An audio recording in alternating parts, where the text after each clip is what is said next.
Bueno, en este segundo video, que es la segunda parte de la clase de anatomía de mínimos cuadrados ordinarios, vamos a estudiar qué es lo que determina que el estimador de mínimos cuadrados ordinarios sea sesgado o insesgado en el contexto clásico. De vuelta, por el teorema de Frisch-Vogel-Labelle, fíjense, déjenme empezar con esta versión del modelo lineal general, donde estamos partiendo al grupo de variables explicativas en dos, x1 y x2, y justamente es la magia del teorema de Frisch-Vogel-Labelle lo que dice que no hay ninguna pérdida de generalidad en hacer esta partición. O sea, x1 y x2 podrían ser dos grupos de variables explicativas, o dos variables explicativas simplemente sin que se pierda nada, ¿no? Supongamos que el interés está en estimar este coeficiente que se llama beta 1. ¿Está bien?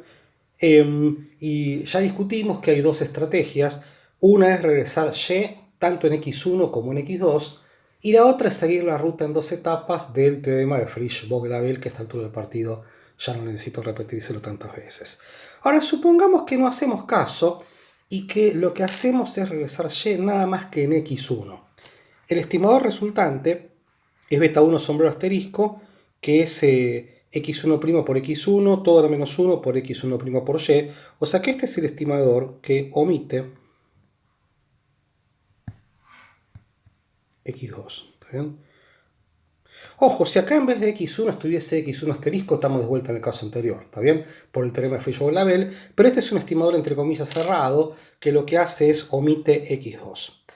Bueno, yo ya les dije que en este curso hay 4 fórmulas que son importantísimas y 2 aparecen en el contexto de esta clase. La anterior fue la fórmula que determina la varianza del estimador de mínimos cuadrados ordinarios en el contexto clásico, y esta es la fórmula hermana que determina qué es lo que está detrás del sesgo del estimador de mínimos cuadrados ordinarios. Es la famosa fórmula de sesgo por variable omitida. Es crucial. Yo les dije que en el brazo se deja en lugar para tatuarse 4 fórmulas.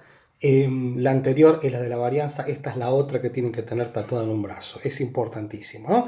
¿Qué dice la siguiente cosa? Que en valor esperado, dado los datos, la esperanza del estimador que omite x2 es beta 1 más algo, ¿está bien? Y este algo que está acá a la derecha es el sesgo, ¿está bien?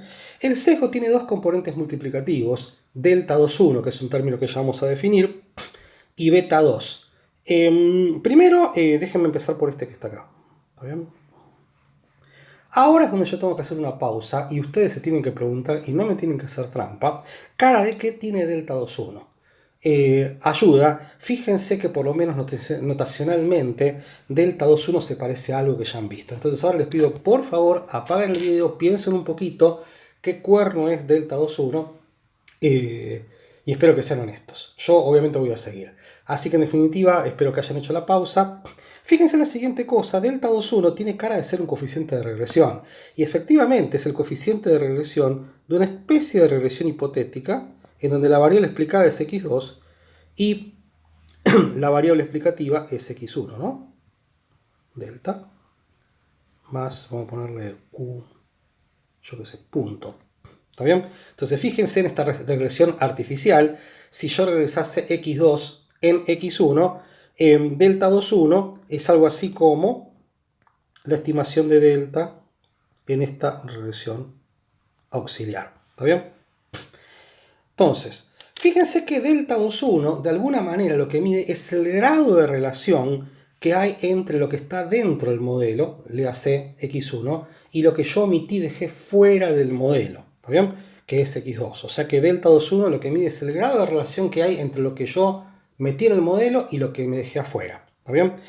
Entonces, volvamos a la expresión para el sesgo, que es delta 2,1 por beta 2. Fíjense que acá vienen las buenas noticias, que si beta 2, las buenas noticias y las malas noticias, ¿no? Primero voy a dar las malas noticias. Si beta 2 es distinto de 0, no, acá tiene que estar mal, che, porque... perfecto, no está perfecto, no, esto es parte de los errores que no quiero cometer. Y esta efectivamente es una buena noticia. En la circunstancia en la cual beta 2 es distinto de 0, omitir x2 no necesariamente induce a sesgo. ¿Por qué? Podría ser cierto que esto sea 0, que esto no sea cero y que esto sea cero. ¿Está bien? O sea que en definitiva, si una variable omitida es relevante, ¿está bien? Pero si la correlación entre esa variable omitida y la variable incluida es nula, entonces eso no genera un sesgo. ¿Está bien? Entonces, acá viene una frase que es importantísima. El concepto anterior no fue del todo claro, les pido disculpas, yo lo voy a aclarar de vuelta, ¿no? Pero fíjense que el sesgo del estimador de mínimos cuadrados ordinarios tiene que ver tanto con la relevancia de la variable omitida, que está gobernada por beta 2,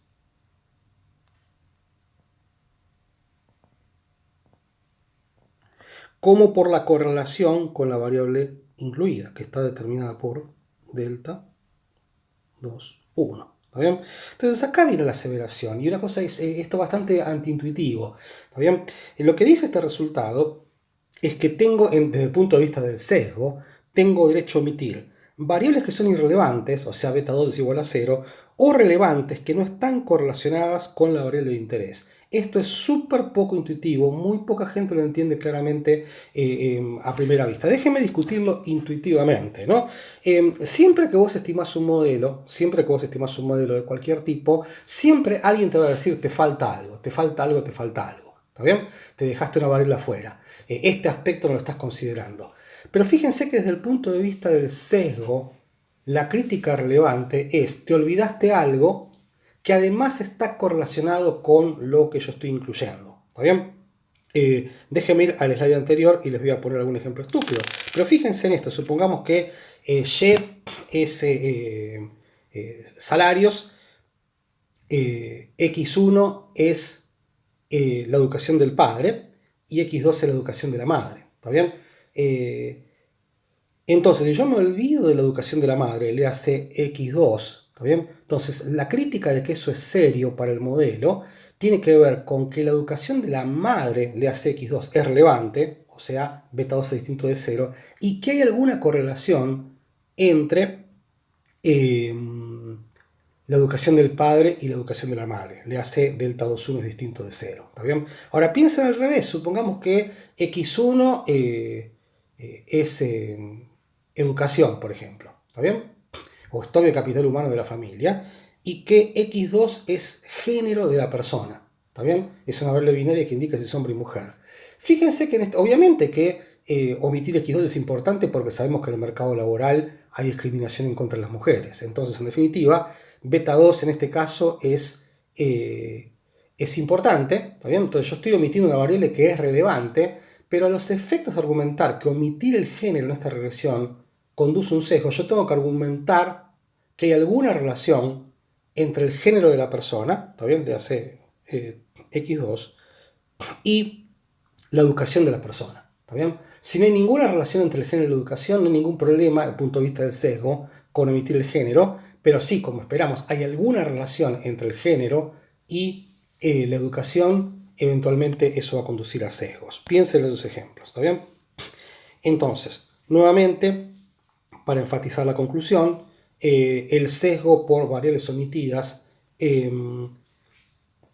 depende de dos términos multiplicativos, delta 2,1, beta 2, ¿está bien? Y la buena noticia es que no toda variable omitida conduce un sesgo, ¿está bien? O sea, en definitiva, para que el sesgo aparezca, estos coeficientes, este producto tiene que dar 0, ¿está bien? La prueba de este resultado es muy tonta, y como es muy tonta, vamos a hacerla, ¿está bien? Insisto, el punto de partida es el estimador de mínimos cuadrados ordinarios que omite X2. Acá lo único que he hecho es reemplazar Y por lo que vale, por el supuesto de linealidad. ¿Muy bien? Y después lo que hice fue aplicar la propiedad distributiva del producto de vectores y matrices. Después hice algunas cancelaciones que ustedes van a poder simplemente, y después le queda finalmente el resultado final. Así que en definitiva la prueba es bastante tonta. ¿Está bien? Lo que es interesante, y esto es un punto central en lo que si toman el curso de Big Data vamos a ver, porque en Machine Learning esta idea es fundamental. Volvamos a la realidad, porque a la larga esta es una discusión de modelos grandes versus modelos chicos, ¿no? Supongamos de vuelta que el interés está en recuperar beta 1. ¿Está bien? Entonces, la pregunta es, ¿qué hacer con x2? ¿Está bien? O sea, la pregunta es, acá estamos, hasta ahora estuvimos suponiendo en esta discusión hipotética que nosotros conocemos el verdadero modelo, etcétera, etcétera, pero en la práctica yo no tengo la menor idea cuál es el modelo, ¿está bien? Entonces, ante la duda, no sabemos si excluir o incluir la variable x2. ¿Está bien? Fíjense que si fuese cierto, y acá hablamos como los periodistas en potencial, si fuese cierto que beta 2 es igual a 0, lo que yo debería hacer es omitir. ¿Está bien? Y acá es donde tienen que hacer una pausa en el video y pensar por qué. ¿Está bien? Como yo la respuesta la conozco, voy a seguir de largo. ¿Por qué? Porque por el teorema de Gauss-Markov, si el verdadero modelo tiene beta 2 igual a 0, entonces el mejor estimador lineal y sesgado tiene que ser el que regresa nada más que y en x1. ¿Está bien? Es de vuelta la magia del teorema de Gauss-Markov. Esto le va a costar entenderlo. A ver, le pido que haga un esfuerzo, ¿no? Pero lo repito, insisto, si beta 2 es igual a 0, por el teorema de Gauss-Markov, el mejor estimador lineal y sesgado es el estimador de mínimos cuadrados ordinarios del verdadero modelo, en este caso, que es y igual a x1, beta 1 más u. ¿Está bien? Piénsenlo bien, esto no es para nada trivial. Ahora, supongamos que beta 2 es distinto de 0. ¿Está bien? Pueden pasar dos cosas. Si delta 2,1 es igual a 0, yo puedo omitir x2 por el argumento anterior de que, en este caso, omitir una variable no correlacionada con la variable incluida no conduce a sesgo.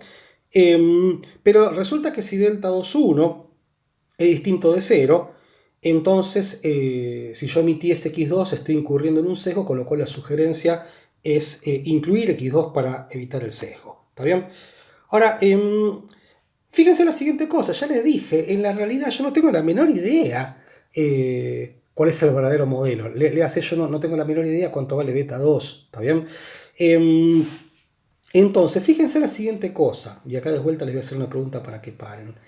Si mi única noción de qué significa que un modelo es bueno o malo es nada más que el sesgo, ¿está bien? O sea, el único sentido del cual yo opino que los modelos son buenos o malos es en términos del sesgo. ¿Qué es lo que debería hacer? Acá, incluir o no incluir x2. Acá quiero que hagan una pausa en el video y piensen. Bueno, yo sigo. Fíjense que desde el punto de vista del sesgo, si lo único que importa es el sesgo, yo siempre tengo que incluir x2. ¿Por qué? Porque si yo le incluyo el divino botón, no pasa nada, pero si yo lo omito, puede conducir un sesgo. ¿Está bien? Pero fíjense la siguiente cosa, y acá viene la parte más importante de eso. Resulta que si yo, mi perspectiva de si los modelos son buenos o malos, tiene que ver con el sesgo y con la varianza, resulta que no es obvio si yo tengo que incluir x2 o no. ¿Por qué?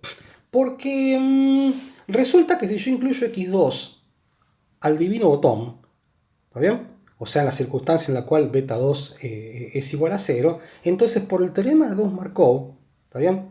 Yo estoy perdiendo algo. O sea, no estoy sesgando el estimador de mínimos cuadrados ordinarios, pero estoy perdiendo varianza porque el mejor estimador lineal y sesgado es el que regresa nada más que a y en x1. ¿Está bien? Entonces, en definitiva, acá viene el asunto, ¿no? Si yo incluyo x2 innecesariamente, tengo un estimador que es insesgado, pero que pierde varianza, que es menos preciso. ¿Está bien? Y por el contrario, insisto, si yo omito x2 en la circunstancia en la cual tendría que haberlo incluido, estoy perdiendo sesgo. Entonces, acá viene esto lleva a una cuestión que es fundamental en este curso y que va a ser casi el centro de la discusión en el curso de Big Data, que es el trade-off sesgo-varianza.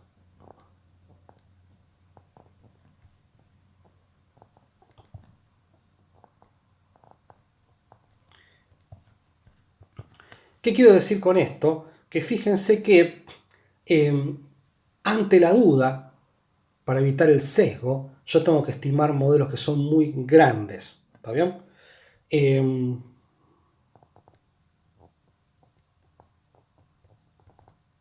O sea, modelos que incluyen muchas variables para evitar el sesgo, pero, si a mí lo que me interesa es estimar modelos que tienen varianza chiquita, yo tengo que estimar modelos que son chicos.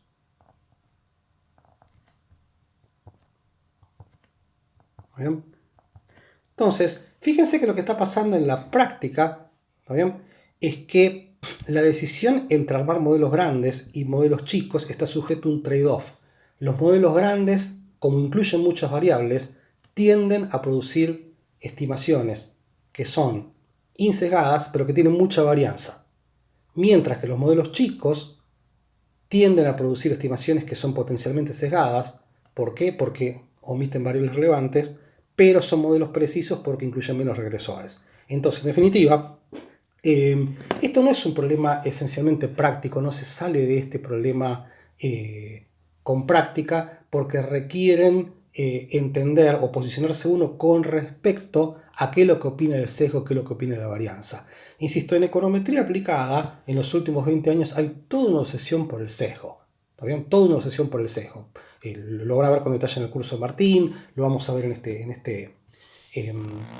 este curso también, pero fíjense entonces que en un contexto local con pocas variables, si yo me estoy cuidando del sesgo, tengo entonces una inevitable preferencia por modelos que son relativamente grandes. ¿Está bien? Pero justamente porque en econometría muchas veces el objetivo no está en predecir cosas, sino en estimar efectos causales. ¿Está bien? Entonces quizás es preferible sacrificar un poquitito de precisión, pero no generar estimaciones sesgadas. ¿Está bien? Entonces mucho de la literatura de evaluación de impacto lo que hace es intentar controlar por factores que confunden a los efectos de que la estimación de los efectos causales no resulte sesgada. Vamos a ver que la aproximación que se adopta en Machine Learning en el curso de Big Data es la opuesta. ¿Está bien? Es preferir estimaciones sesgadas para ganar un montón de varianza de modo de predecir mejor.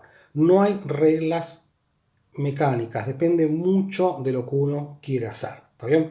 Bueno, así que en definitiva esto concluye este video. Después les voy a grabar uno más con un ejemplo muy interesante que quiero que veamos.